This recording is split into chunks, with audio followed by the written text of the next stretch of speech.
Be a good match. And of course, Mike and I were clapping right along with everybody else for these guys. Yeah, this is going to be one of the matches you want to watch.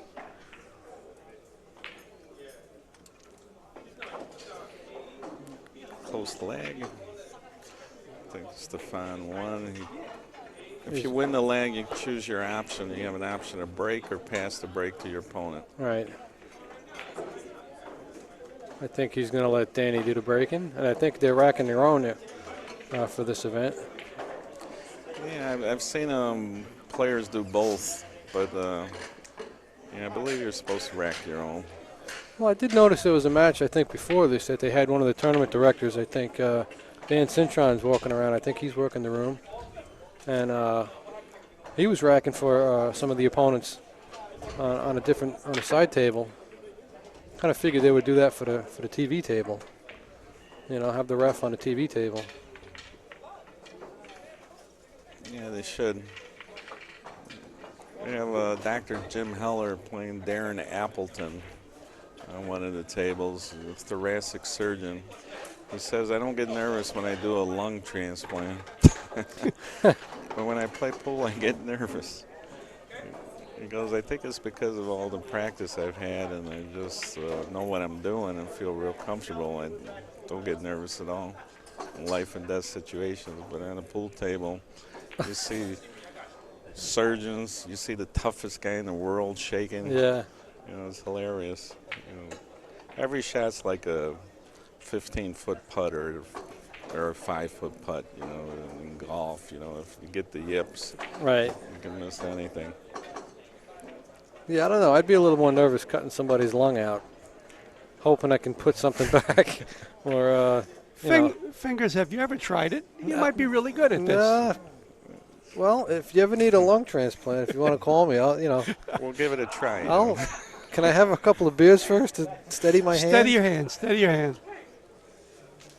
Well, you could probably get it on the internet, you know, how to do a lung transplant. Yeah, step-by-step video. For idiots. Yeah. Yeah, because we would be if we tried that. Yeah, lung transplant for dummies. The how-to guide. Well, Danny's moving right into it. Yeah, you watch this guy work around a rack. He works in tight, you know, so well. He knows the game. Does that little punch thing. You know, it's nobody else plays exactly like he does.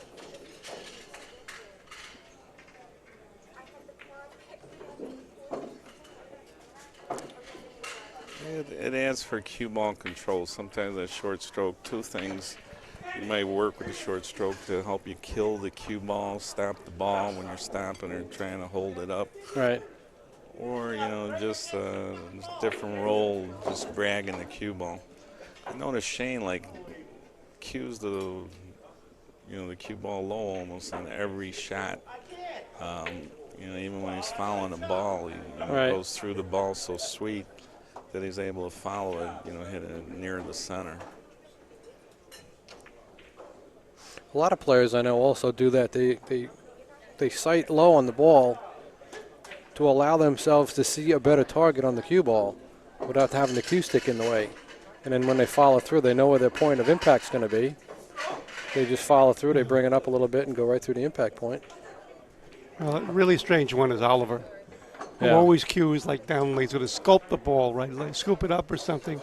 Cues low, and he never hits the ball where he's going to hit it until he does. Bustamani's like that also. Yeah. Watching him try and figure out where he's going to hit the ball. He's going to play low left, and it's top right all of a sudden. You know, all the Filipinos start out cueing the ball low so they can, for that sighting reason. That's a good observation, Mike. You know, and letting people know that because, you know, a lot of top players use that technique. You see a lot of snooker players, too, with an open bridge for that very reason, because your bridge finger is not over the shaft. It blocks your line of sight from the impact on the cue ball. Plain snooker, the balls are a little bit smaller, I believe, than standard pool balls. But you move the finger out of the way, you got a better line of sight on your cue ball. Yeah, the only time I lock it up when I'm shooting is when I'm drawing the ball try and get the cue stick as low as possible and Right. control it. Or, sometimes when I'm getting way to the top of the ball, I'll close it up on the follow. But if I'm cueing without extreme draw or follow, I'll use an open bridge. I think that's an excellent point, for the sighting reasons.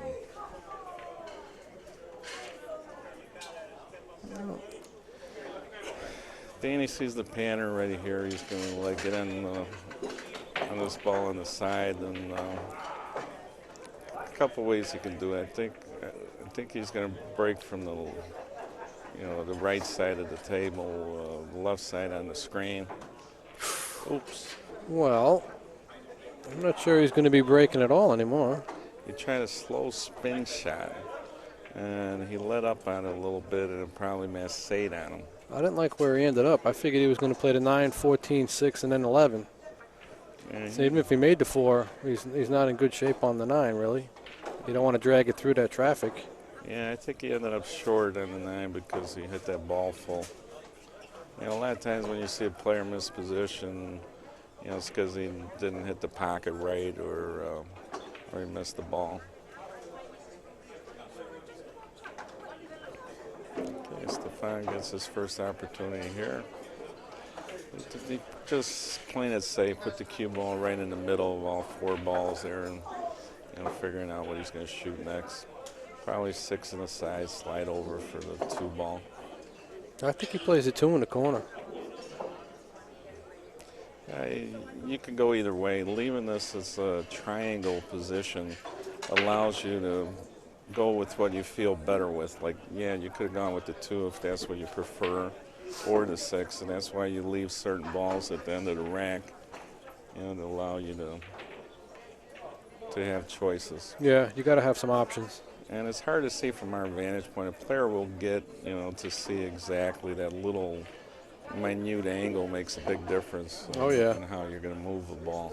Right. Position. Yeah, from up here it looks different than from down there. Her perspective and their perspective is always going to be correct. If we're looking at a shot and we think he's going to play it a certain way, we could be wrong just based on the camera angle. Yep.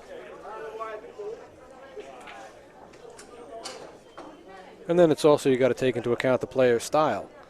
There's more than one way to run a rack out, and you can't say that any way is wrong, really. With top players, no 2 top players are going to play the rack the same way. No, like you'll see certain guys use the side pockets a lot, and you'll see other guys don't use them at all. Well, he started quick stroke that one. Yeah. I didn't see a warm-up stroke. No. I think they're both nervous. I'm not sure if either one of these guys had played yet. This might be the first round. Yeah, I believe it possibly is for both. Yeah.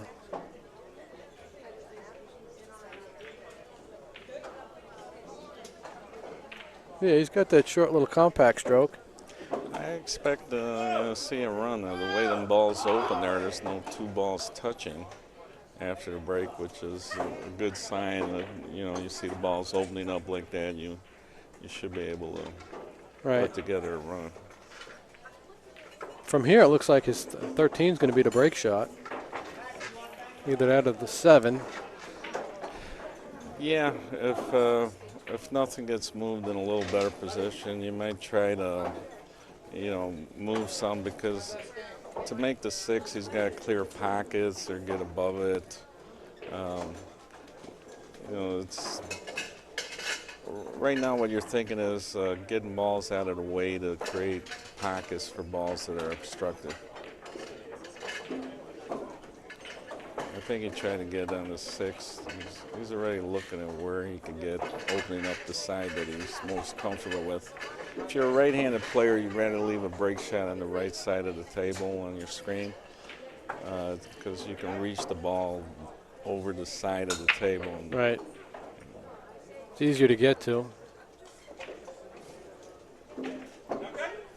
Yeah. The 7 ball near the 9 doesn't have to be moved because you can shoot in the side.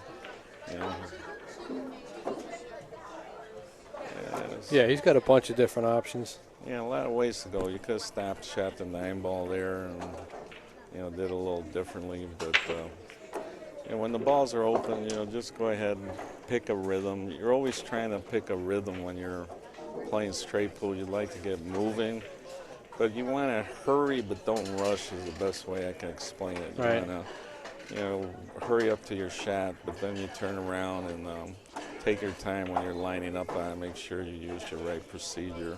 Right. You never want to hurry up and miss. And go through your routine. I've done that a number of times. You jump up there and you hurry right up to the shot, and then you miss it all of a sudden.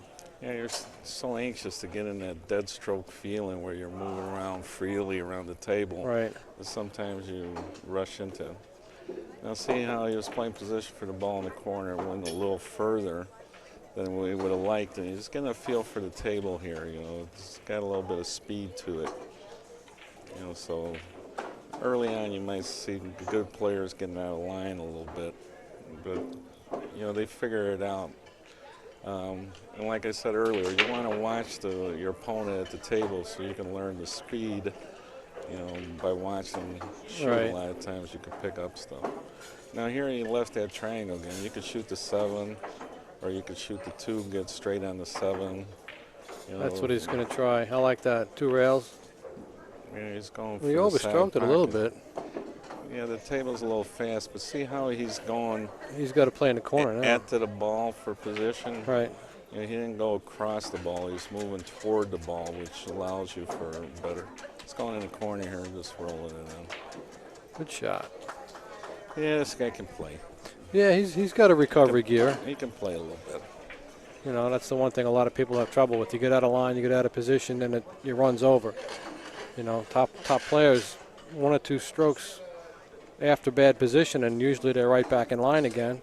Yeah, like he knew which side he wanted to miss position on. There's like a line, and you don't want to cross it a certain way.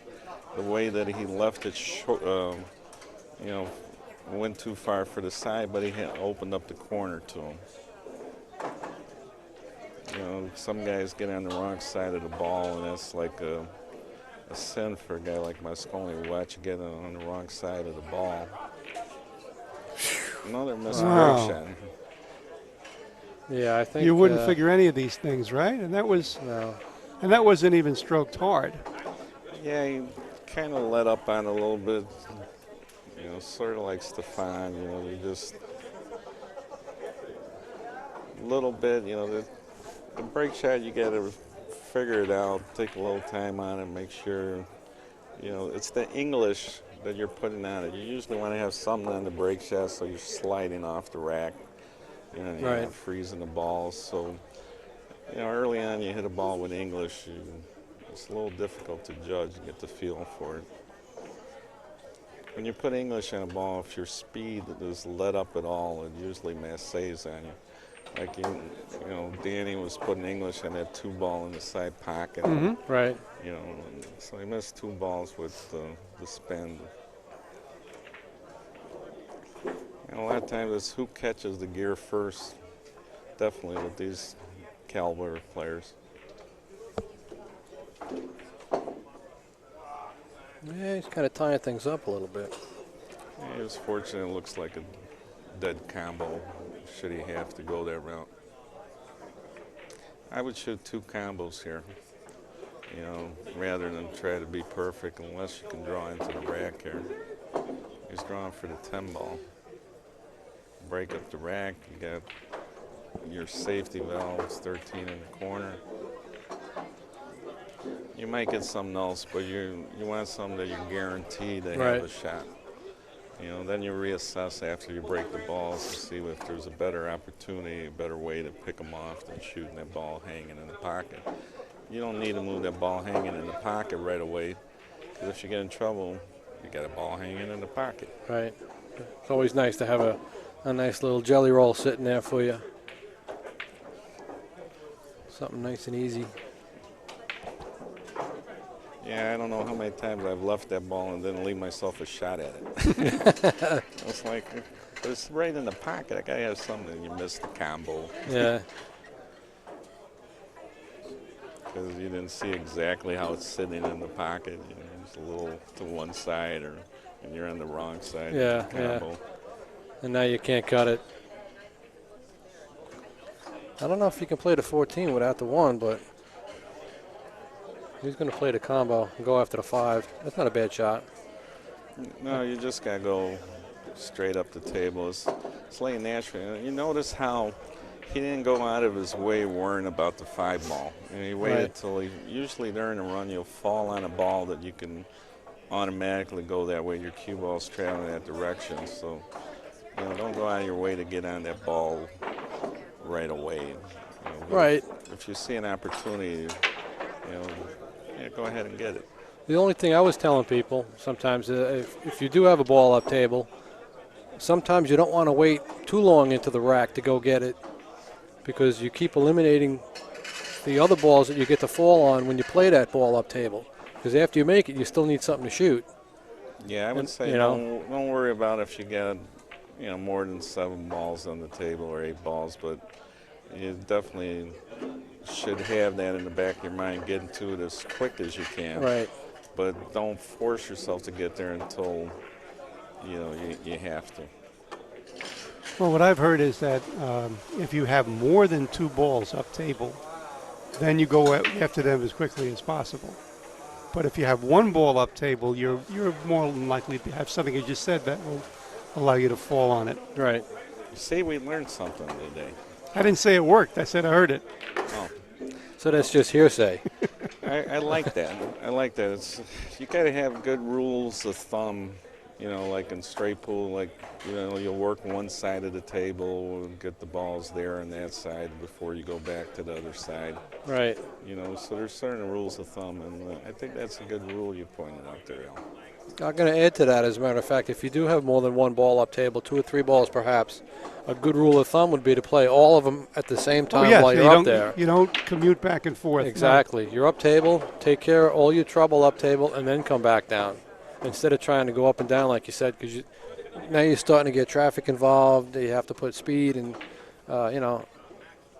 sometimes it's difficult. You get out of position. Just play the 3 or 4 balls you got up there, whatever you got, and then move on.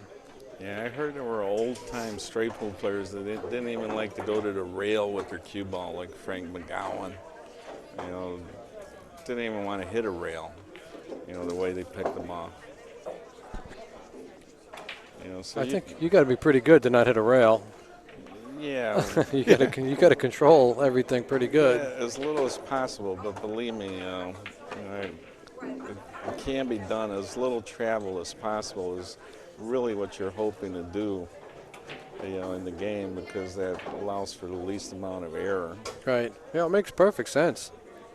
The least amount you move the cue ball around, the much less you're going to get in trouble. Right. Yeah, a lot of people forget to use the balls to get on the other ball. We're talking that distance between cue ball and object ball. We're talking about after you pocket the object ball, how far your cue ball travels. Cutting that distance.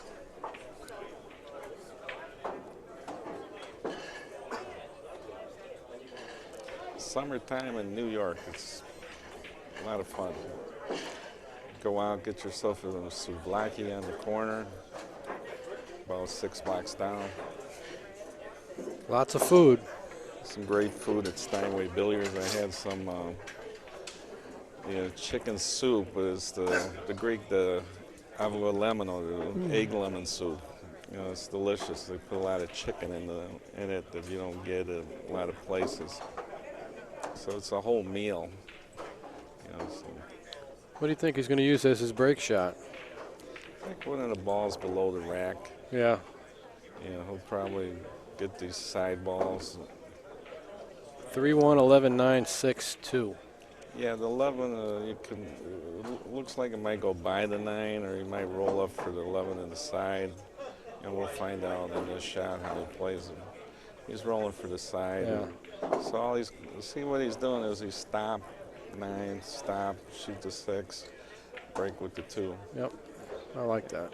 He had a little angle, so rather than try to hold it, you go to the extra rail if you have a little angle and you can't hold it up the way you want to. Yeah, that's what he's going to have to do now. Yeah, he'll probably do the same thing here. He'll probably follow to the rail and get back up on the 6.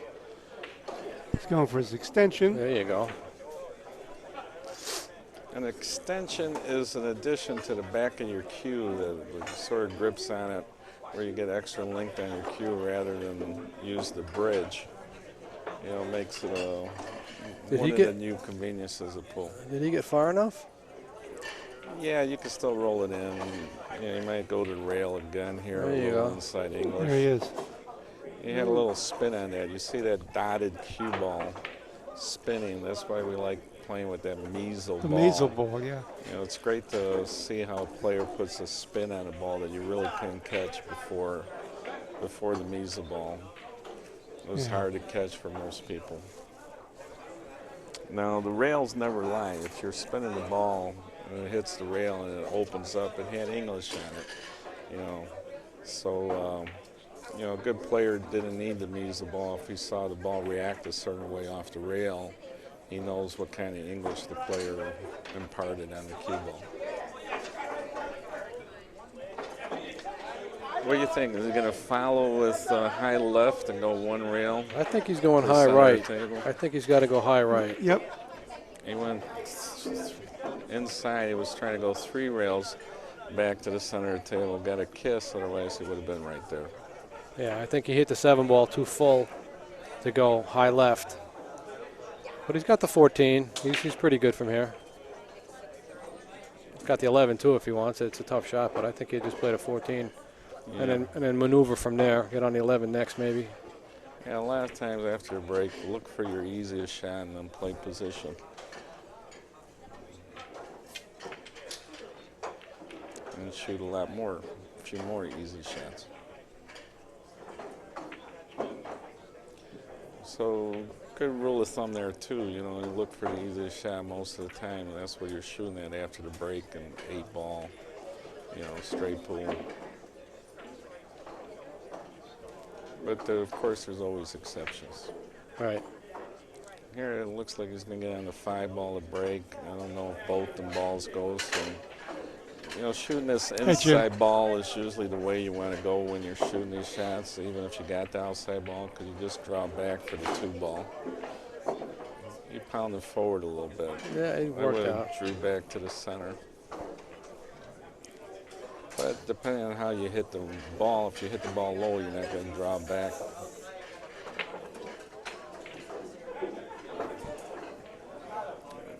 All these balls go in the corner here, so yeah, you just don't want to get straight in on these balls on the rail because then you can't go nowhere. Usually it's easier to get below it the way it is on the 10 ball because your cue ball is automatically going up table. Yeah, he's got a good shot now on the 1. Right, you played it 15, it looks 7, and then get up on the 1, get those balls out of the triangle. Yeah, right here you want to get on the 1 ball or the ball next to it.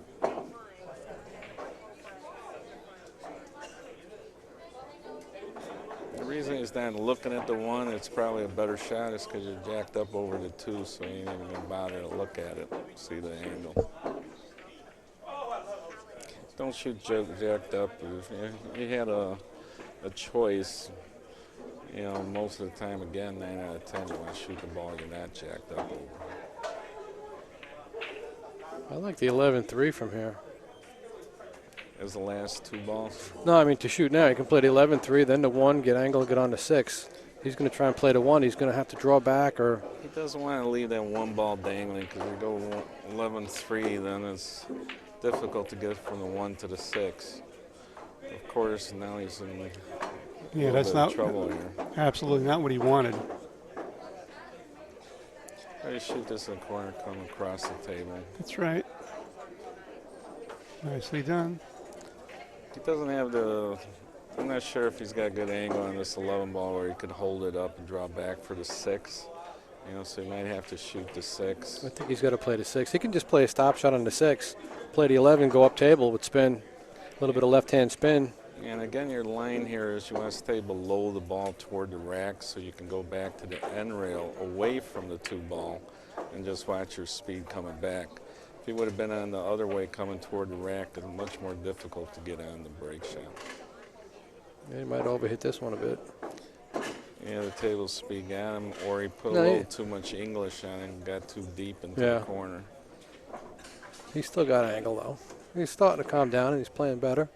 I think he is going to be leading Danny Baruti. He got that whole rack, so he's going to have 46 to 24.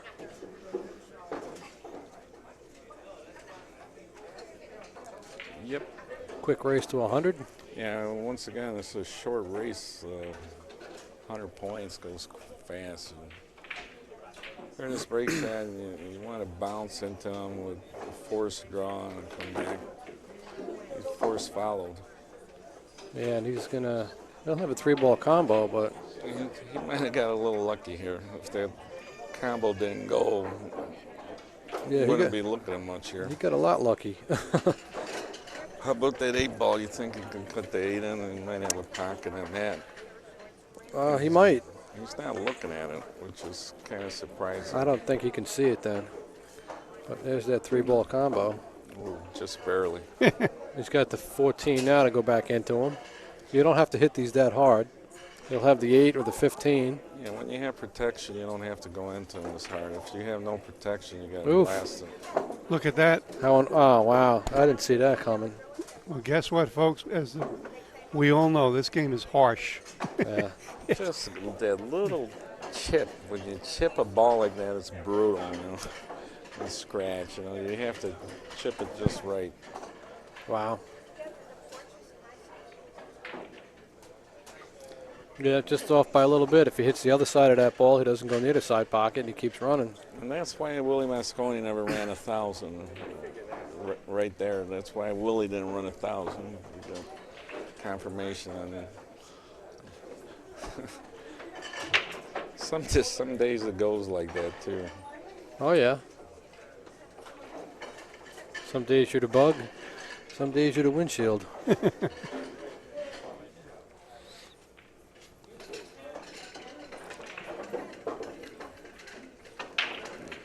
Wow. Danny rolled the ball in the side pocket, froze to the rail to get as straight as he possibly could. And put the cue ball all the way up furthest. You have to shoot from the kitchen on a scratch. So he got every ounce of the position he could on that. I think he's going to spin it and come down, or play the 3 next. I think you jump up for this. I think the 7 goes by the 3-2. You really don't want to knock off the 3-ball if you don't have to, because it's a break shot. Right. So, but it's early on. You want to. He might play the 11. The 11 might go. Yeah, he's playing the 3 and then get on the 8 and get a few balls off. He's not worried about the break shot quite yet because it's early on. You can create another break shot. Yeah. And the balls are still intact, so you don't have to move one too far to knock it out for a break.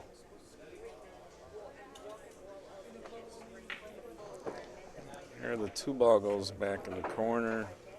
You might have to move a ball. He's going to have to get into him sooner or later.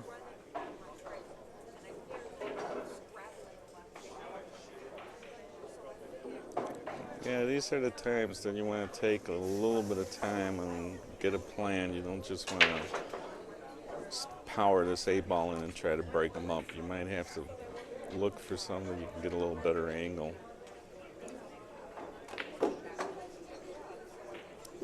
And again, he went into them, just hard enough to knock out 1 or 2 balls. If he would have caught the ball next to it, you don't want to hit just the 1 ball there. If he would have clipped the rack there, it would have opened up a few things. You can try and go into him with the 10. Yeah, that's not bad. He does have scratch potential on the side or the corner. Doesn't want to hit this that hard. And you Good call shot. And there's your corner. See that double kiss, it has to hit 2 balls like that to scratch. And that's the difference. Stefan hit the similar shot, same speed, and he glanced off and found a pocket.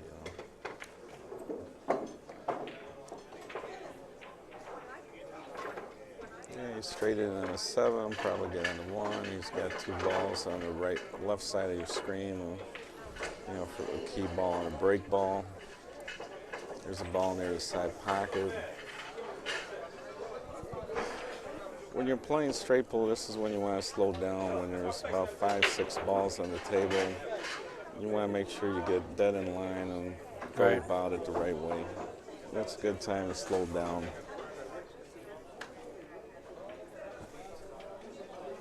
Otherwise, you're taking a chance.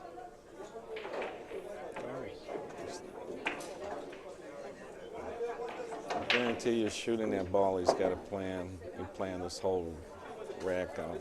Probably going to break off the, well, it looked like he was going to move the 5 next and break off the 14.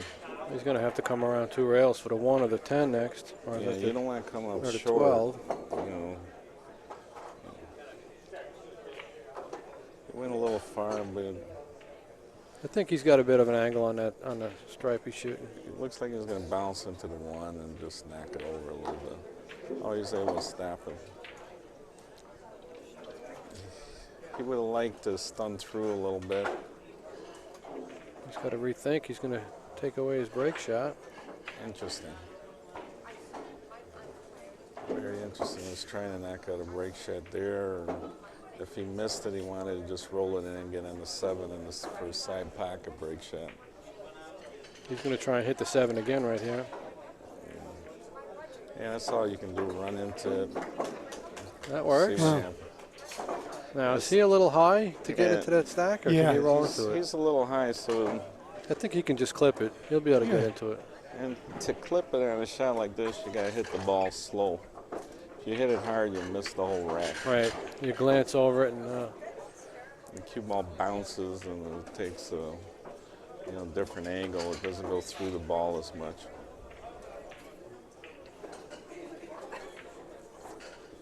There's always some kind of shot if you can. I think he can hit the 2. He can get into it from here. Yeah, you would prefer Score to can't hit be the right. 10 ball. They have the score is 37-47. Well. Can't because it's a scratch. That's correct. 36-47.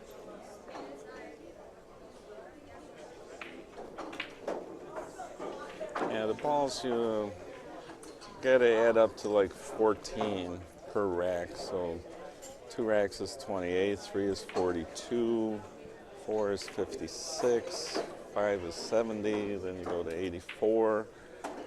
These balls should add up to 84, but there was a scratch. There was the 1 scratch. That's what So they. 83. So there's 83. So That works.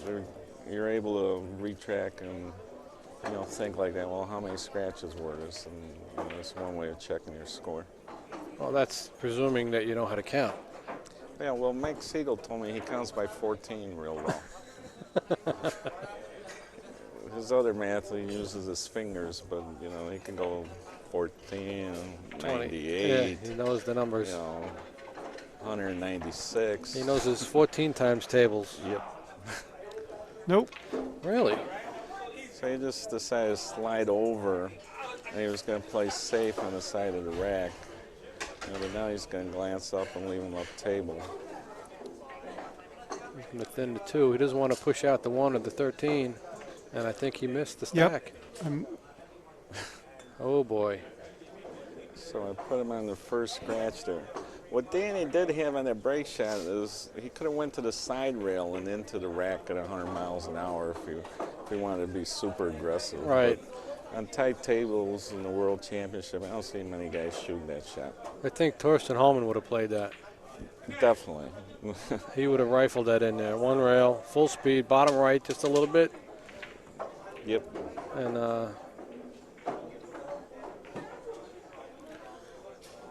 well, And those balls safe that wasn't.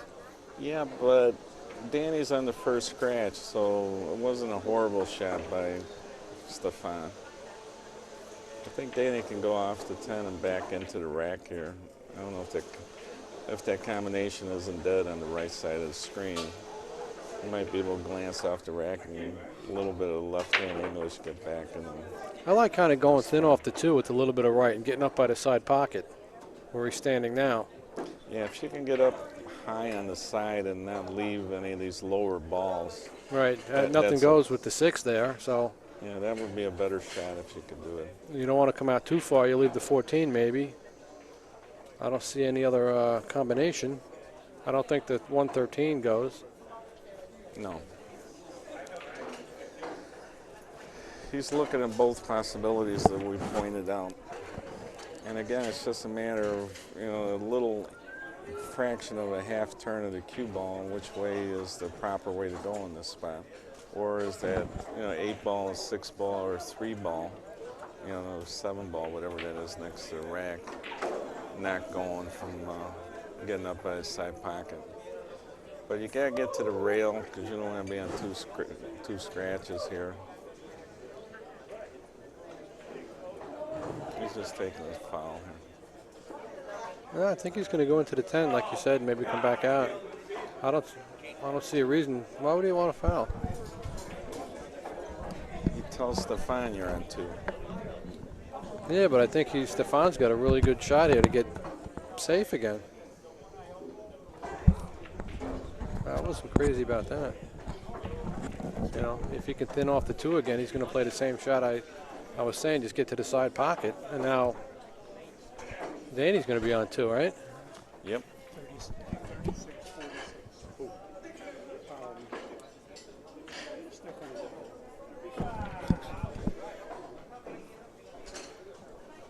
He might even be able to play off the 10 and really get up table. Oh, he's looking at a 5 ball. Oh, might go combo. from there. Yeah, a lot of times you look at the rack from the other side, you see something that a player missed. I'd get the ref to watch this if that's what he's going to call, because he's right on that 10. He doesn't have much room to stroke through it, without fouling. Yeah, you need some power to make the combination, so, it is a real difficult hit if he was to play that shot. Not to double hit.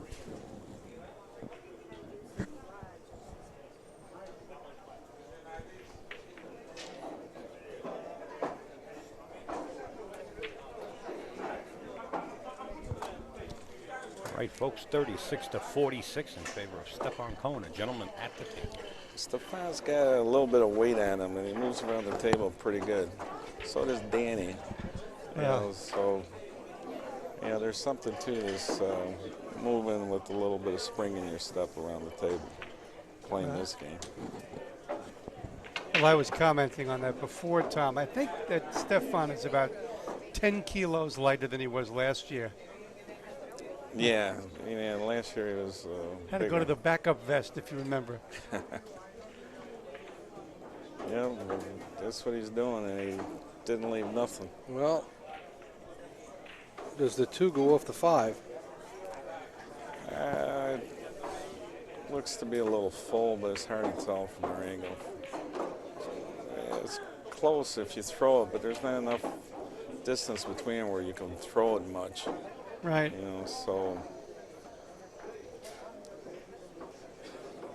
Still a good shot. I mean, I wouldn't play it. Not this early in the match. You're not desperate. You're not going to get knocked out. To me, that's kind of like a I got no other choice shot, Yeah, and I think Danny can turn around here and, play a good safe after 9 ball and not move too far. Yeah, then the 9 and come back up where he is now. Yeah, at least that far. You can go even further to the end rail. You don't want to go to the end rail and move the 9 too far. Yeah, he'll end up leaving him a shot. And Stehpen reminded Danny, you're on 2.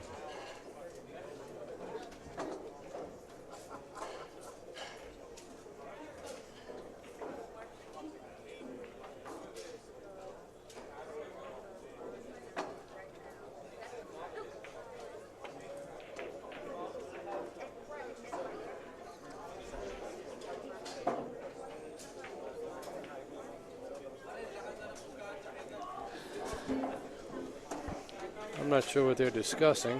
Yeah, they want to make sure they have the score right, taking the Stehpen, I don't believe he thought he was on 2 beforehand. I'm not sure. They're working on. They're keeping score on 3 different things. For the audience, you have like a scoreboard, and then you have Stehpen is keeping score with a pencil, and then you have beads above the table. And when there's 3 things involved, it makes it a little confusing because one's working on one. If you have 2 things, then both players are working on the beads, and you sort of like check each other right away. I find that when you're each keeping separate score, it's always a lot more difficult.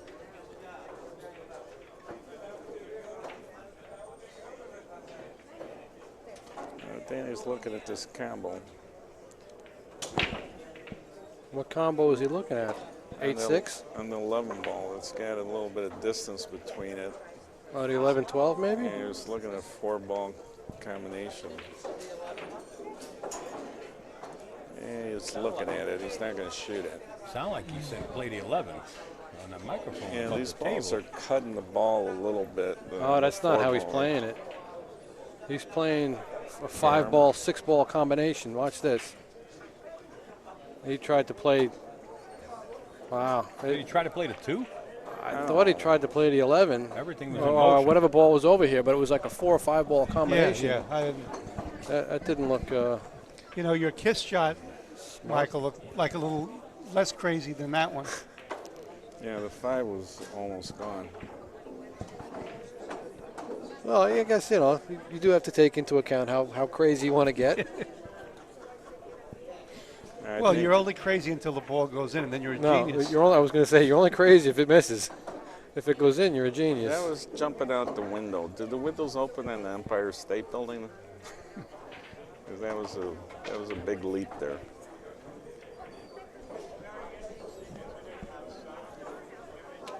But at home, you definitely should shoot all the combination carom shots you can playing this game, because you'll never figure them out if you don't try to analyze them. Right.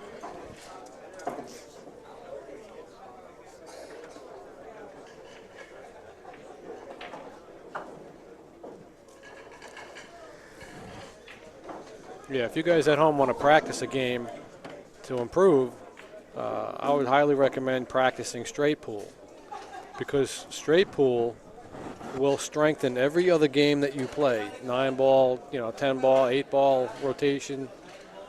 The only thing that playing straight pool really won't help you with would be a break shot and say like 9 or 10 ball. Right. But it will absolutely improve every other aspect of every other game that you play. Yeah, even bank pool, because you play position off of banks, and if you want to learn how to play 3-rail position, straight pool teaches you all that kind of stuff. Yep. In my mind, it's the best game to play if you want to improve your skill as a pool player. Yeah, we have a nice league in Chicago that Ike Reynolds has been playing in. He's a 1-pocket bank pool player. Very good at those games, and he took up straight pool. He ran 127 in the league. He's ran 170 before. And I'm playing him the other night, and he's missing. And I go, Speaking of missing, what's the matter? And he goes, straight pool, there's nowhere to hide. You gotta shoot. You have to shoot at straight pool. There's nowhere to hide. In 1 pocket, if you got a shot you don't feel comfortable with, you just go ahead and shoot something else. All right. But straight pool, you have to shoot.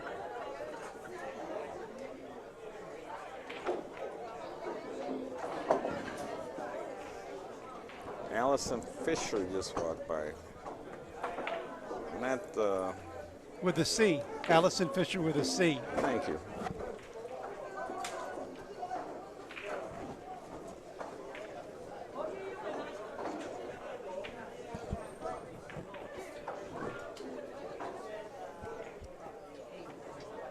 Yeah, Danny was fortunate to get back to the table this quick. Right. Let's see. He stuck with his combination. He made that one.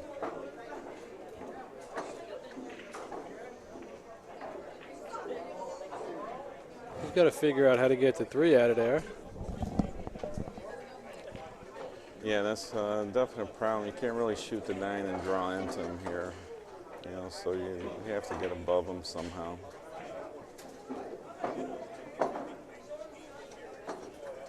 You might be able to go into him now off the 5. Yeah, that's what he was trying to do. He's got to watch out, though, because he's not guaranteed a No, shot. If not he comes any- underneath the 12, let's say, and he drifts, underneath the 3 and 6. And you might even scratch. Right, make a ticky scratch. Do you guys know that, like, every time I shoot that shot where I'm going in behind the balls, I scratch? But when the 9 ball's hanging in the pocket, I'm trying to ticky the 9 in. Never it never happened. goes toward the pocket. I still haven't figured out why that happens, like a Murphy's Law or something.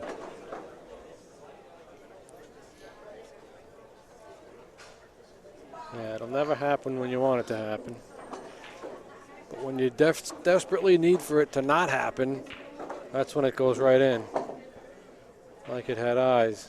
I think it really doesn't happen that much. It's just we remember it so much when it does. He's going to try and drift down a little bit and get an angle on the 5. I might break it here. No. No, He's He sees some, the 3-ball combination or something. No, I don't like that at all. But he Well, he was breaking. yeah, it. but he got no result. Well, he He's might have got the a 3-6 combo. Yeah, he's got a combo. If there's space between the 12, that'll work. He could play one rail. He could play one or two rails and kick the 12 in. It might go off the 6. Looks a little high for that, but No, he's going to shoot the 6 ball. He's just deciding where the cue ball is Yeah, going to no, go. from my angle here, I thought it was locked up by the stripe. I'm still, he's going to play safe. Yeah. yeah, no, it's locked up. Oh, I didn't like that. It at ain't all. locked up. Yeah, no no, more. he's got this. He's got the 6 and then the 10, or Mm-hmm. the 12 rather. Huh. Yeah, I don't know Well, if he could cheat the pocket and roll up and. He could Should just have play a 12 stop and then outs. play the 3. He might have a chance to hold it. Can he come forward and hit the 3? Push it down table more? Is he up high enough for that? I don't think so. I think he can play for either ball, though. Like you said, he could either stop or foul for the 12 or stop for the 3. He could come He forward. Yeah, he could get into those balls. Very easy to scratch on that shot. Yeah. He hit both balls there. It's got a little angle here. You just want to keep the angle, maybe go to the rail with a little left-hand English and get a big angle on the 3 ball so you don't have to hit it as hard to break out the rack. Can he kind of draw it kind of closer to the number plate there? Yeah, he tried to. We hit the pocket a little bad there. When you're playing the pinpoint position, you have to hit the pocket perfect. When the object ball is near the pocket, there's so many different ways you can make the ball. Like he made that ball hit it a little full. You also could have cut that a lot more. Right. So you have to be so precise when you're shooting, playing position with a ball near the pocket. Well, just to bring everybody up to date, the next match, approximately 6:30, Shane Van Boningen versus Danny Harriman. Just to give you guys an update, it's on your screens at home right now, approximately 6:30. Sorry to interrupt, guys. Go right ahead. That should be a great one. Yeah. I'm glad to see Danny Harriman playing again. Glad to see he's actually doing well after that flu and that coma, and he's been through a lot. Yeah, he got sick in Cleveland. He said he ate at a discount $5 all-you-can-eat Chinese buffet. He got horribly sick, and he doesn't know if it was the water or the food. I guess it really doesn't matter. He said his water was a little foggy. A good rule of thumb is, if you can't see it, don't eat it. If it's dark or whatever, make sure you see your food or you know where you're eating at. Yeah, I was going to say, all-you-can-eat $5 Chinese buffet. I might want to go to the $7 all-you-can-eat buffet. Or, no, well, you don't want to go to the lifetime guarantee buffet. Yeah, all-you-can-eat for a lifetime membership. Yeah, when I go to a new place, I'll look and see how many cars are in the parking lot. Are the bathrooms clean? There's certain things that are dead giveaways. Or the bathroom's That's how full. places- All the restaurants full in general. If there's a line at the bathroom, you might not want to eat there. By the way, nothing that's been said about food in the last 5 minutes has anything to do with With Steinway Stehpen. Cafe. Nothing. Upstate Al's back with you guys. Sorry about that. Oh, thanks for pointing it out. 'Cause now, Danny took a foul and opened up the rack. Now he's on one. Stehpen can just roll right up onto the 15. The 13, rather. Maybe roll up onto the 1. Yeah, you can definitely learn some strategy from Danny Baruaty. A lot of people wouldn't have opened up that many balls, taking that scratch. I kind of think that was a mistake on his part. Like you said, he opened up too many. So now he's got such a small area to get back into to play safe, to execute a good safe and get and leave Stehpen with no shot because he's got shots up table. Agreed, but if she can play a great safety, it makes it harder for Stehpen to play safety. Right. So maybe, I'm wondering if he did that on purpose for, to get that advantage we just talked about. I'm not sure he's going to like, what happens next. He's got to come off the 14, it looks like. Or he's looking to play to get in the area about where he's standing by the corner. Yeah, he might go 2 rails back into that same spot where he's spinning the ball. Yeah, a lot of knowledge there, maneuvering and safety. He's got to be careful not to scratch. He's going to leave the 4 in the corner. Yeah, he's leaving a shot here. But it's It looks not like- an easy 4 in the corner. It doesn't go past the 15. He's got to go in the upper right. That wasn't a bad shot. Yeah, he's got a lot of cover. Yeah, now From where he's maybe the at. balls don't look too bad, for Danny. Because Stehpen's more apt to leave a shot.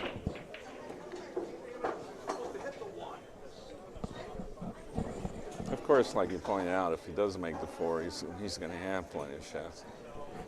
Well, does the 1 carry him off the 6? Yeah, it's hard to tell from here. It looks like it's a little thin, a little thin off the 6. You have to bring out a micrometer, to really tell, see where the balls, you got to figure where the balls touch. And if that line where they touch goes straight into the corner pocket, the ball is dead. Right. If it doesn't, then you might have to manipulate it some way to make it get a little fuller, a little thinner, to make the ball go through with a little draw, bring it back slightly with follow. Always there's dead balls in straight pull, and there's balls that are on that you can make go if you hit them correctly. Right. You get a little throw. So Stehpen ran and shoot. He took the scratch. Now he's on the first scratch. But that was smarter than going ahead and firing at that 4 ball if you don't feel confident. That's a shot that you shoot when the match isn't this tight. Right. I think now Stehpen's on 2. It looked like Danny just asked him about it. But we'll see. Yeah, I think Stehpen took a scratch before Danny played his safety.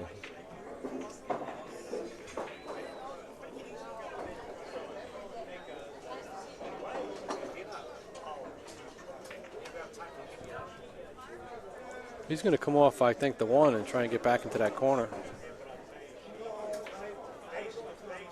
He might be able to thin the 14 and just come down.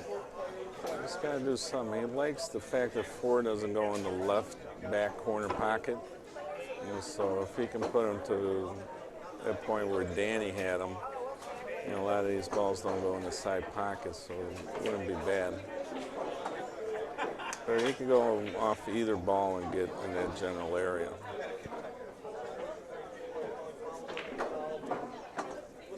Well, how's the 14-8 looking aside? It's hard to tell if it passes. It's an off angle, though.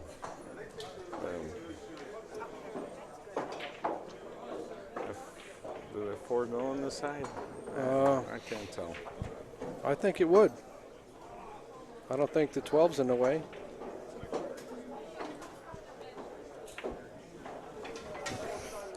I think it goes in.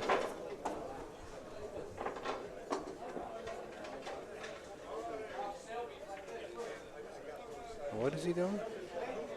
Oh, they're discussing how they want the shots leading up to the safeties, the scratches.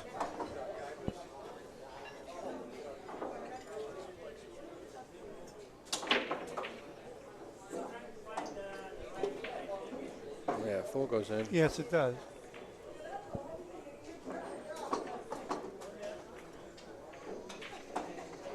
Nope. Except if it doesn't. I was going to say, apparently it doesn't go in. It could have. It was possible. When they had to hit it good. Again, off-speed shot. I don't like that. You know, it seemed like Danny missed a few shots with the off-speed.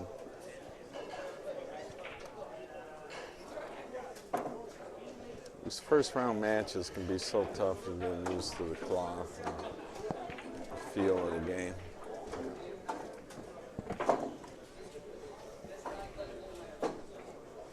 Going to have to go back into him.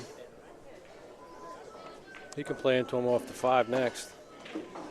He decides to get the 7 out of the way.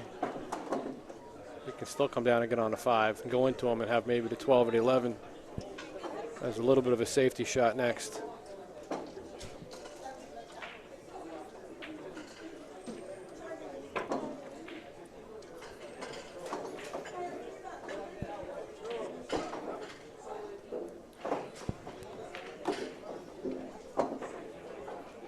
Just slid off the top of the rack there, stayed above the balls. Got a kiss and stayed in the center of the table.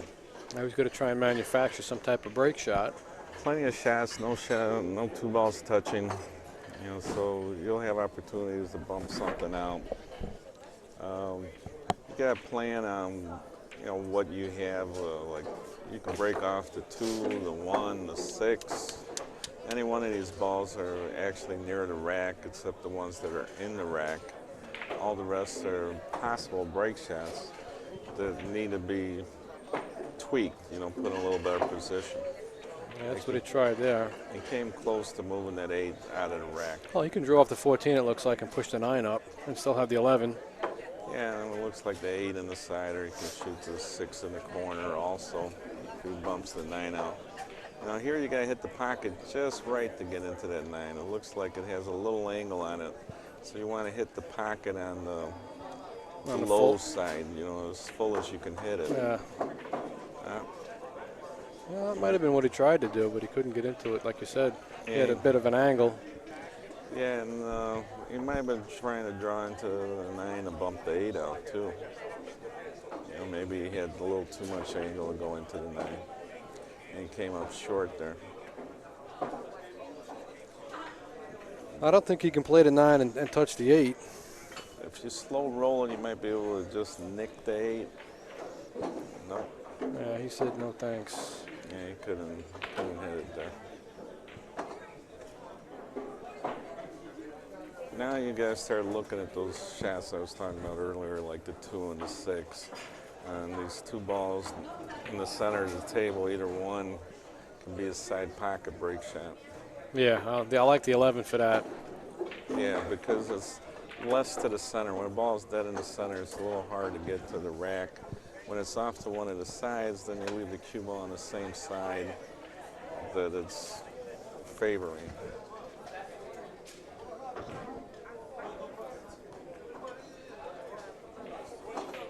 He's going to probably leave the 6. Yeah, that's what it looks like. 6 or the 11, but well, he was thinking of 12 maybe, but. And again, he shouldn't be. You know, 11's much better for the side. And you got the 8 ball to fall on the 11 with. But the 6, when the ball's near the rail like that, it's hard to get that good position. think he's just going to break with the 6 and say the heck with it. Yeah, I think he'll play the 8 and then go two or 3 rails with the 6 and play the 11 inside. Really? Or even 1 rail. Yeah, just straight across the table pretty much. A little touch of right. No, he's just going to stop the ball right here and break with the 6. You know, in those spots, it's a matter of preference. And a lot of these guys miss that side pocket break shot. I don't know why. It seems like the Europeans haven't really figured out how strong it is. Well, the one thing I really don't like about this type of shot is that if you don't catch that corner ball full, you're going up table. You know, it's going to be a glancing hit off the stack anyway. And he might not end up with a decent shot after this. Yeah, Siegel in a straight pull video that he had out, he says this is the only break shot that he likes hitting hard. It thinks it's worth the chance of scratching in the corner, you know, just to get the balls as open as possible. Score is still in dispute here. Balls. Or they just 63 to 42. right. Stefan Cohen's leading. Danny Baruaty. Race to 100. What's the score, Mike? Danny Baruaty is trailing Stefan Cohen 42 to 63. Thank you, sir. He hit it hard. He's going to the corner. Yeah. You see, that's the only thing I didn't like. And because you're glancing off the rack, you didn't get nothing to open. Yeah, Siegel would have hit it about twice that speed, so he comes back to the center of the table if he doesn't scratch. Yeah, I'm sure that's what Mike was talking about, hyper speed on that shot. So you got to commit to it. Either you pick it off, hit the ball you want in the rack, or you know, you either hit it soft or real hard. No in between. Is he just looking to soft roll onto the 10? Yeah, he's going to shoot the 10 and just roll into the stack, I think. Push the 9 down to get his. I don't like this. I don't like it either. You know, you tend to split the balls. And it worked out in a way. I don't think that combination, 11-8 might be dead, but. Yeah, he ended up taking a scratch. Right. He turned up. He opened stuff up a little bit.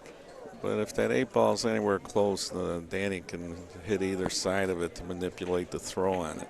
Right.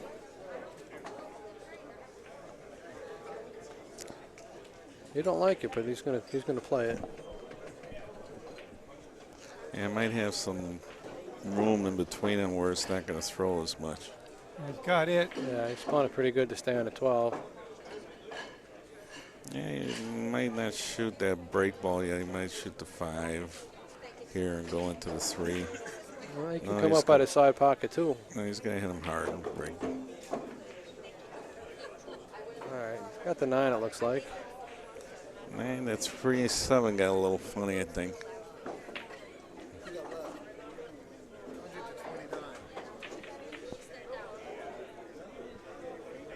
Our friend Ed Culhane just gave us a Update. score of his match against Mika. Yeah, he decided to take it easy on Mika, you know, on account of Mika lost the last match and stuff. You know, Eddie's got a little heart. Gave him a break. Ooh. Oh, that wasn't good. No. He was trying to hit the 7. I thought he would try to hit the 3. But he hit so bad, he even hit the 7, he would have had the 4 ball. He might have to play the 9 now, a combination on the 9. I don't like it, but. Yeah. But this is one of those straight post situations where it's hard to play safe. You cut the 4 in? You're almost forced to shoot. You cut the. Well, no, actually, he could bank the 4 up table and come 1 rail down towards his 3 and 7. Because nothing. The 3 and the 7. He doesn't even have. 3 doesn't go in the corner. I don't think it does. He doesn't even have to get behind anything because nothing else goes. He just has to get pretty much past center table.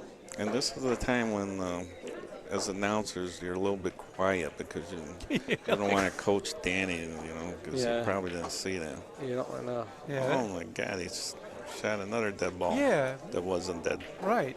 Don't you hate that when the dead ones keep moving on you?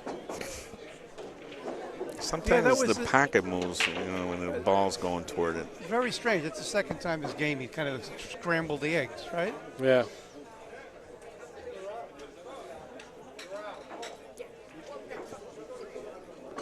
Yeah, I've seen that happen in games like 1 pocket, you know, or 9 ball when the balls are laying funny. You just want to change the destiny, so you give him a ride, you know. Yeah. Well, I like calling that rearranging the furniture. And Yep. sometimes it's good. You got no other option. Yeah, well, yeah. You got no other option, you know, and sometimes rearranging the furniture, you can't end up any worse than you are now. You know, and you don't just take a blind shot at it, but educated guess with correct speed, and you could end up much better off than you were. Yeah, Hall of Famer Buddy Hall told me that playing 9-ball, you know, a lot of times, you know, riding the 9 was the right shot. He called it a fram shot. He said you got to ram the 9-ball. A lot of times that's the right shot. Or you rearrange them when you're on 2 fouls and you know the guy's going to just 3 foul you. So you might as well bust them open and make the guy run 9 balls. You know? Right.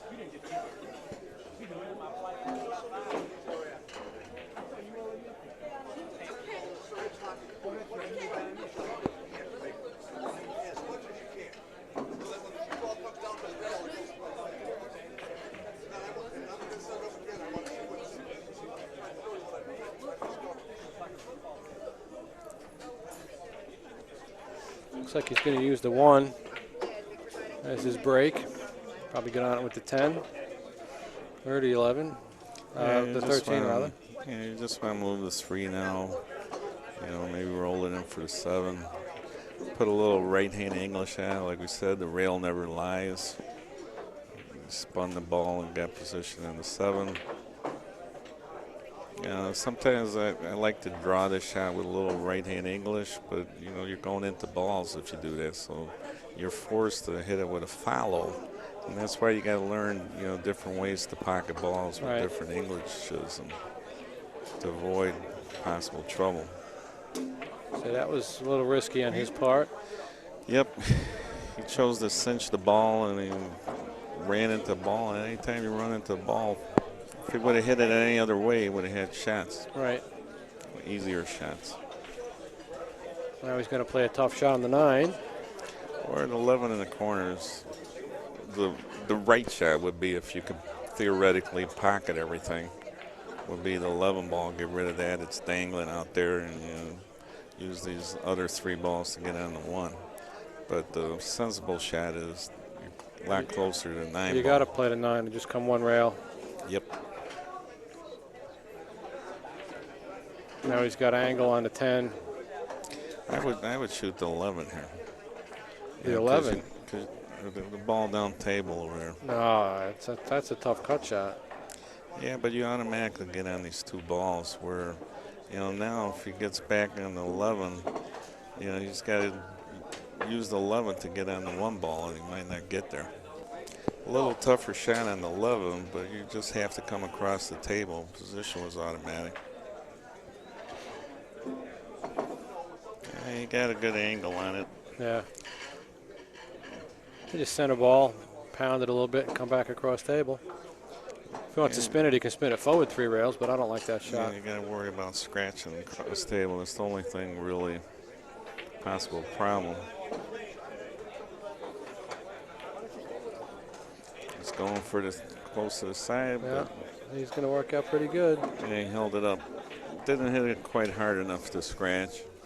But if he would have hit it softer, it might have traveled farther. That's the funny thing about the draw shot. You're dragging it back on that angle.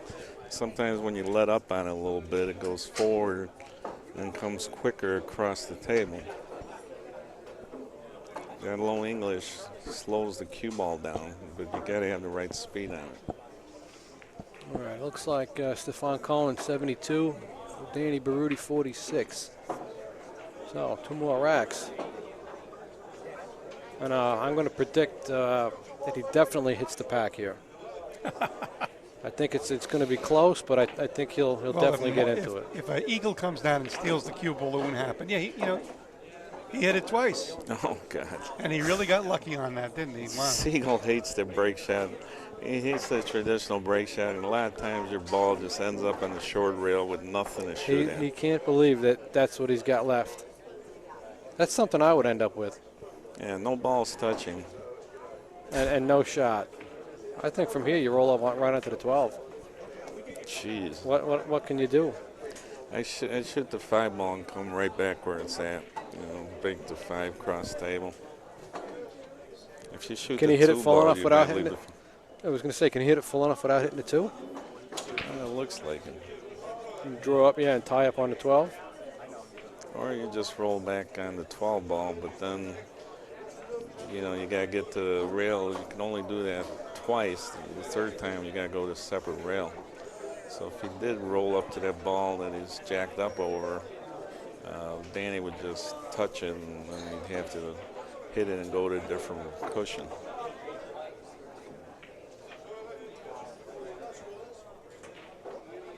Can he play the bank on a 5? I think the 9's in the way. I think so too. Oh, he can't make the bank. He's No, just playing safe here. Yeah. Well, the bank goes. Look at that. Yeah. But there's no reward. You know, you would have had to play position, and that close to the 9. Yeah, I wouldn't have Attempted that. knew. Well, although I think who's up? Stefan? Danny's up now. Well, Danny's up. He's got a good shot. You can just bank the 12 out maybe and get him with the 2. Yeah, you don't roll up against it if you don't have to. No. You know, but if there's nothing else, go ahead and do that. A lot of times your opponent does something stupid. Give stupid a chance to be stupid. Yeah.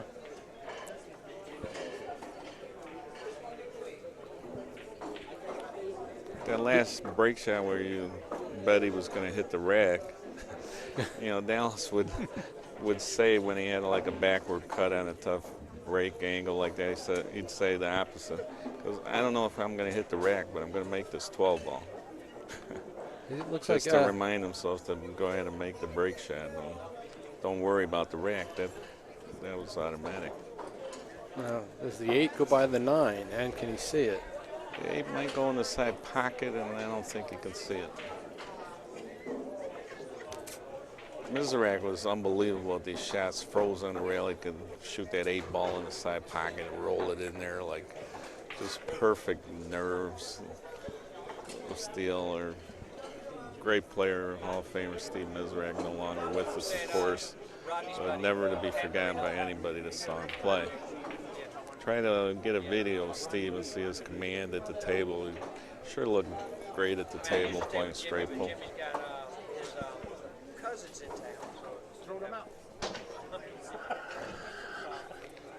He's going to just try and nip this and draw it back to the rail.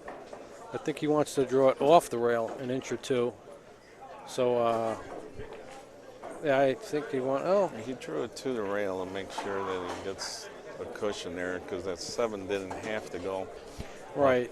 I was afraid he was going to leave a window between the 15 and 13 for the 5 on the side. Yeah, he didn't leave the 5. He might have left the 9 on the side. Danny's looking at a ball off the ball in the side pocket. Yeah, 10 off the 11. You know, or is this game getting a little more deliberate? Yeah, well, It's really becoming a great game. I'm loving it. a lot of strategy here. These close games are like that. 72-46, but anybody can run them out from here if they can just get air. Yeah, it's one inning for each of these guys. 50 balls is nothing. So you really could be playing for your last shot here. Your last inning at the table. Did he yep. He Took an intentional scratch. Took it intentional. Yeah. Said, if I'm going to shoot that 9 ball or that Karen kiss shot, I'm going to put you on 2 before I do it. Well, you might see Stehpen do the same thing. A lot of times when you're in a tough spot, you're better off taking 2 scratches, put your opponent on 2 scratches, because if you do leave him a long shot, he's going to think a little differently shooting that shot when he's on 2 scratches. He's not going to hit it with the same confidence. You can't let the cue ball go at his high speed.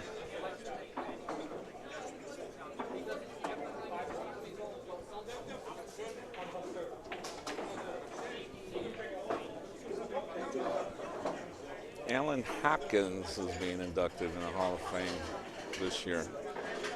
Well-deserved straight pool Hall of Famer. Knowledge of the game second to none. Is this going to be intentional take 16? And No. it's not. Danny's on 2. No, Danny sees a shot. He's thinking of that combo on the 5. You know, it's not that far out of the pocket. Not a horrible shot. Stepan's going to give it to him. You know, Danny might have wanted to be right in that spot. You know, how he pushed to the one side so he gets pushed back. You know, a lot of the times the guy, you bait him, you think you don't want to be there, and the guy's putting you right in your sweet spot where you want to be. He can play the combo on the 5 right now. Yeah, I think that's what he was Pretty setting risky, up for. don't you think so? Yeah, but you want to shoot the 9 instead? You look at the 9. I would shoot the 9 if I had a clear pocket on it. He might have a shot on the 6. Can he get to the 6 in the corner? You almost could. I think he's going to play the 9. It's between the 2. And again, You guys see any prayer for the 3 up the rail? Very small prayer. yeah, but now on the 3 ball, you're letting the ball go cross side. The Yeah, cue ball. yeah. How about playing a two-way shot? Playing the 5, jacking up on the cue ball to draw the cue ball back just in case you don't make the 5. I mean, you're not going to leave yourself an opportunity for another shot, but you're not going to sell out another 25, possible 30 balls in that. Yeah, I think trying to do that, if he's going to draw the cue ball back under the 15, he'll leave the 4. 4 might go in the upper right-hand corner. Playing the 9. Or he's playing the 5. Or Or it's deliberate. I think if he plays the 3, he needs a prayer and a sacrifice, He's looking at the 3. and he's got to watch out for the side pocket. I like Scratching shooting the side. 3 instead of the combination. Even No? though the I, cue I, ball's I, going make, across I center. make that 3 all the time, and then No, I always I don't. scratch in the side pocket. I like the combination only because the 5 has got such a big pocket. You can mishit the 10 a little bit, or the 12 rather. You can mishit it, and because the 5 has got such a big pocket, you know what I'm saying? You got more opportunity Yeah. to get away with a mistake. You want to play the 3, you got to hit it dead on perfect. Plus, you're hitting it from the rail. Yep. Took the 16. Wow. Okay. Wow, that's old school. Well, he's done that many times in straight pool matches. Well, he's getting into the Hall of Fame for a reason, and that's a good point there to teach to teach you people. It's better sometimes to take 3 fouls intentionally. You're going to lose a total of, I think, what is it, 18? 18. You lose 18, but what you do though, you don't guarantee your opponent 60 or 70 to win the match. And you really only lost 16 because your opponent lost 2 back scratching. Right. Correct. And when you do play the safety, your opponent stays on 2. You know, so if you do leave someone hanging out, and even if he makes the ball, he might get a couple kisses and scratch in a funny way. So that's why you put your opponent on 2 scratches. You know, before you try some. So with the score change, the score right now is Danny Baruti looks like 29 after correct. he loses the points. 29 to 70. 71, Stephon Cohen, I He's think. going to get Well, a he's got copy 2 of this scratches, tape, don't Danny, just to hear that he looks like 29.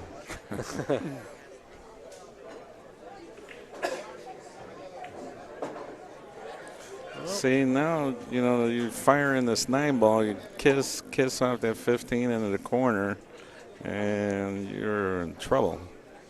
So you can't hit the 9 with as much authority as you might have, you know, I don't know if had earlier. I don't know if I like playing the 9. I mean, it's a shot. He's far away though, and I think this is one of those ones that you really don't have much of a choice. well, he's up on Danny by 50 points, almost. And I think you could thin the 9, hit the 9 into the 13, and then just come up by the side pocket. You're not going to leave your shot. You know, if you play the 9 and miss, you might as well pack your bags. Although Danny does only have 28, they're not playing great, so I don't see Danny running, 72. But it could happen, though. Another rule of thumb is if the safety is as hard as pocketing the ball. See what I'm talking about? A possible scratch. Look at this. Okay. Now, is that bad break for Danny or what? Right? Well, he just reached in the back of his seat and grabbed the throw-up bag Jeez. as he landed because that was brutal. You take 3 fouls, and then you next shot, you wind up from here. Yeah, usually if the safety is as difficult to play as pocketing the ball, Right. you go for the positive thing, which is pocketing the ball, because you can still mess up trying to play safe, but you don't have a chance to stay at the table if you're playing a bad safe. So the odds go with the shot, huh? Yeah, he's going to have to play the 9 again, I think. He's going to have to play it and come across table. He'll have the 5 next. Yeah, you have to roll the 9 up and, get anywhere to the right side of the table. And 7 goes on the side, might get on the 5 if he goes further down. Nice. Yeah, drop down for the 5. That was a little bit of luck by Stehpen there. Well, now Stefan's got to reach. That's what makes straight pools so tough. You gotta pocket these balls. He's got to get the bridge out, I think, and cut the 5 in. And he's going to have to do it with a little bit of spin. I think from here you want to kind of go into the 1 or the 7. If you go straight up table. I mean, he'll have, if he gets up past by the side pocket, he should have a shot on the 8 or the 6. But. Yeah, if you could have spun into the 14, it would have been the best of all, but it doesn't look like possible from there. No, and plus he's shooting with the bridge.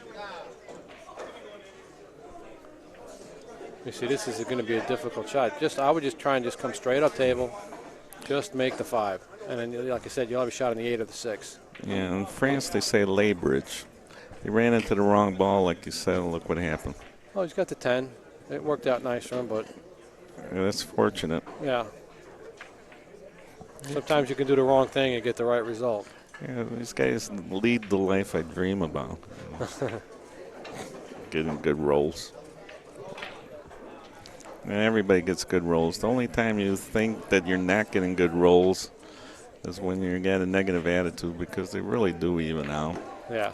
Like, you won't notice your good rolls if you have that type of attitude. You only remember the bad ones. Right. Well, because you think that it's not a roll, I think. When you get a good roll, a fortunate kiss or something, you're like, well, that was a percentage play. I played it the right way. I played on the right side, or it was but it's still, like you said, it's still a lucky roll. It's a lucky break. You can manufacture your own luck. I'm a firm believer of that. Efren does it all the time. He gets lucky. Sure. The more he practices, the luckier he gets. Frank Stellman, instructor, he's in the Hall of Fame too, did a lot for pool. He talks about when he would go to a tournament, he would see the great players. He never asked them how are they hitting them, because he knows they're hitting them good. He always asks them how are they rolling, during the event, because that's really a lot of times the difference between the best players. One guy gets a shot off the break, right. Hits the correct side of the ball, can see something when he went into the balls, and another guy can't. Yeah, it's a good point. Mr. Strickland and Mr. Landrum on table 15. Mr. Morgan and Mr. Smith are on 23. Mr. Smith and Mr. Lombardo are on 24. There was one more guy being inducted in the Hall of Fame, some guy named Willie Mosconi. Yeah. You ever hear of him? Mr. John. Yeah, apparently he did something great on an 8-foot table in 1955. I forget what it was. Yeah, I can't forget Willie, being honored this year for the Straight Pool Hall of Fame. He's not already in the Straight Pool Hall of Fame? He's in the Hall of Fame because of Straight Pool, but we have our own division. Like, there's a one-pocket Hall of Fame, a bank Hall of Fame. Now there's a Straight Pool Hall of Fame. Right. Where I think, those guys should have been automatically annexed. Yeah. Why even, wait? Well, yeah, actually, when they started the Baseball Hall of Fame, they put, 4 players in automatically. Ty Cobb and Babe Ruth and Tris Speaker and somebody else who must be leaving out, Rogers Hornsby. Yeah, there's nobody that can argue with those selections. So why bother to wait on it and vote on it? Well, the other part of the like the Frank Stellman thing is the unsung heroes. You know, not necessarily the guys who won world championships. And two guys I propose are very happy with Danny. One is Mike Euphemia, who ran the 600 and whatever balls that was, but couldn't win the tournament. And Nofrio Laurie, who was a guy who had like about a 40-year career in World Championship pool. This is a stretch shot right here. Believe it or not, he's going to have to stretch over. He's not the tallest guy. Yeah, those guys should definitely not be forgotten. Guys like Laurie and, you know, even guys like Pete Margot that did a lot for the game. And, you know, anybody who played that good, dedicated a lot. Score 28-85. Thank you, sir. It's a rack away. I think he'll be fine with this shot. He's got to stretch a little bit, but I think it's just at the end of his... Thorsten Holman would draw this all the way back to the end rail and back to the center of the table. Let's see how he hits it. He tried to do the same thing, hit it a little less speed, but not bad. No, that worked out good. He's got the 5. What you don't want to do is hit it where you end up on the end rail. Old-time players used to hit that soft and just go to the center of the table. But I think part of it is they were playing on 5x10s back in the day, and you didn't want to knock balls to the far end of the table when you broke them. So I think that's where it all started. And you know, guys seem to figure out, you know, you hit the rack hard and you get better results, especially in the short run.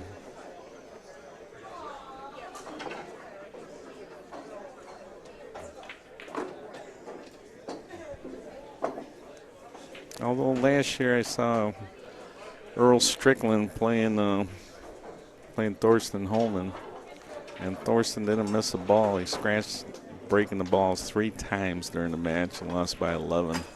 Even when he had 11 balls he needed at the end, he broke and scratched. So I guess he needed 12.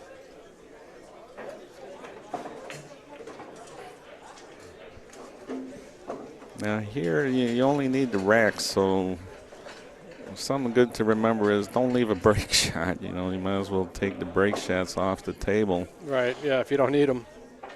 Why leave them out there for your opponent in case you don't get out? Make them work. Right.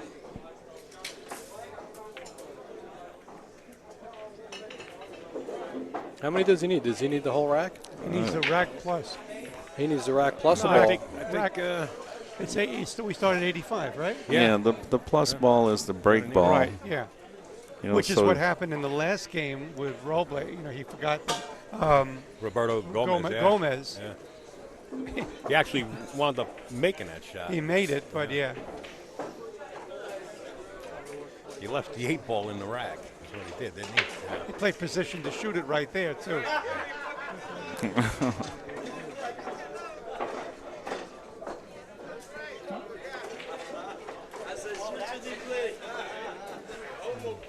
Just for you folks at home, the next matchup, SVB versus Danny Harriman. Supposed to get underway at 6:30. We're running behind a little bit. As you can see, this match has been a little more deliberate. I have a, you know, since we got a Frenchman playing, I have a French story that I got to tell you guys. I was talking to Richard Batalis, who's a great 3-cushion player, and he just got where he broke into, where he was consistent top 5 in the world in 3-cushion. And his grandfather was Greek descent, so we hit it off a little bit. He was in Chicago.